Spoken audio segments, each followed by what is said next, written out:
Carnival begins long before the music. In quiet rooms and crowded yards, hands move through feathers, wire and cloth.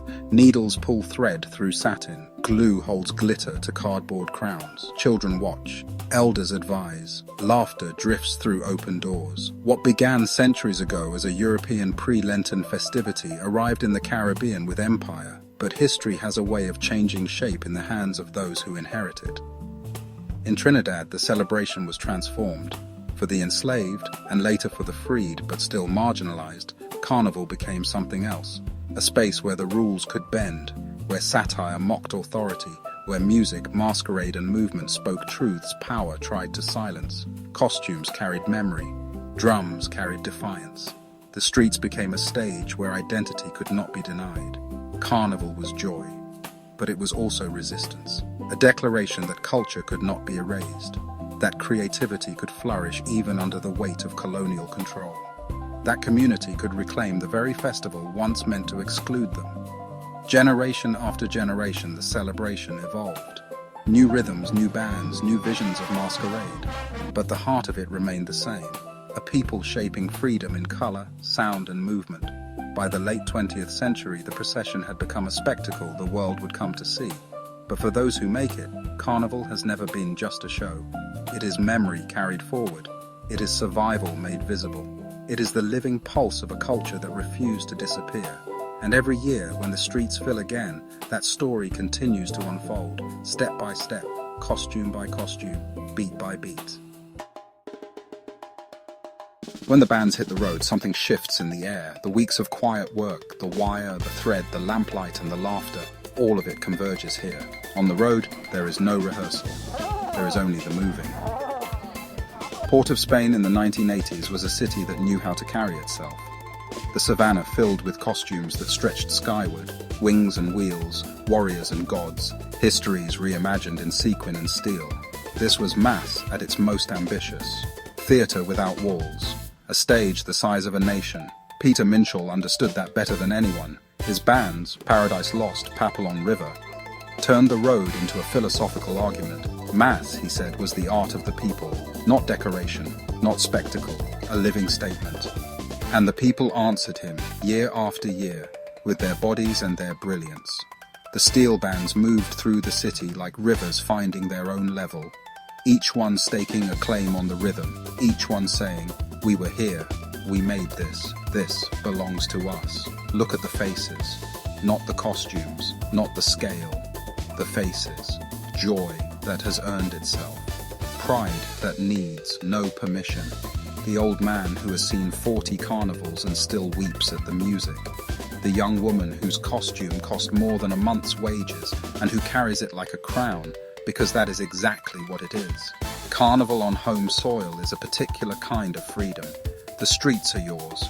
The rhythm is yours. The history that made it possible, painful and long and hard-won, is yours. You don't have to explain yourself here. You don't have to justify your presence. You simply move, and in the moving, everything is said.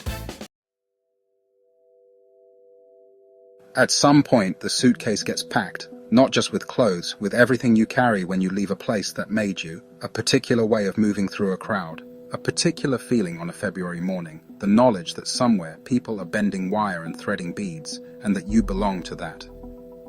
From the 1950s onward, Caribbean men and women arrived in Britain by the thousands. They came on ships and later planes with invitations that turned out to have conditions attached. Work? Yes. Contribute? Yes. But belong? That was another question entirely. Britain in the 1980s was not a gentle place to be black. The sus laws, stop and search powers used disproportionately against young black men, were a daily reminder of where the state thought you stood. Brixton had burned in 1981. Broadwater Farm would burn in 1985. The National Front marched. Politicians spoke of being swamped. And yet, people brought what they carried in their bones. Not as nostalgia, not as a way of holding on to somewhere else, but because it was alive in them and it needed to live somewhere. Think of a woman, any one of thousands, who had danced on the Port of Spain road and now found herself on a grey street in Ladbroke Grove, looking at a sky that never quite decided what it wanted to do.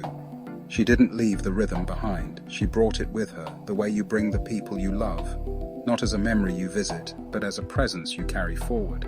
That is what diaspora means, when you strip away the academic language. It is the refusal to be reduced to where you ended up. It is the insistence that where you came from still lives in you, and that what it gave you is worth giving to wherever you now stand. The carnival was coming to London, not as a copy, not as a pale echo, as the thing itself, planted in new ground, fighting to grow.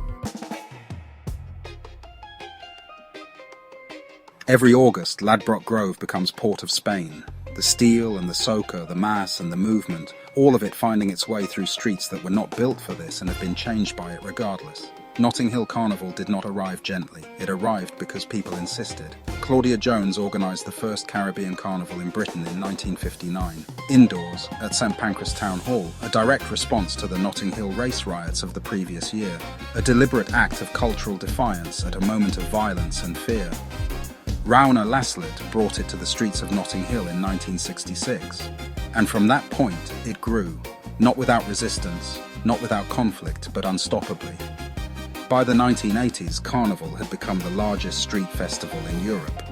It had also become a battleground. The 1976 Carnival ended in confrontation between police and revellers.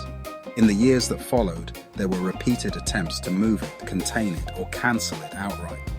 The authorities who wanted it gone understood what it represented. Not just a party, but a claim, a presence, an assertion that these streets belong to everyone. Darcus Howe understood that too. Born in Trinidad, arrived in London in 1961, Howe spent decades at the intersection of Caribbean culture and British political life. As chair of the Carnival Development Committee from 1977, he fought to keep Carnival exactly where it was, on the streets, in the open, refusing to be sanitized or relocated. He knew what was at stake. In his own words, "We brought Carnival to Britain in our bones." Carnival wasn't a memory, it was an instinct. The photographs from those years show a man at ease in the procession, not performing for the camera, simply present, the way you are present in something you helped to keep alive. That is what these images hold, not just a festival, not just color and costume and sound, a people saying in the clearest possible language, "We are here, we have always been here, and we are not going anywhere." The same hands that bent wire in Port of Spain, bent wire in Hackney and Ladbroke Grove, the same rhythms that filled the savannah, filled streets that had never heard anything like them and were quietly, permanently changed. Carnival was never just a day, it was, and still is, a heartbeat that refuses to stop. Step by step, costume by costume, beat by beat.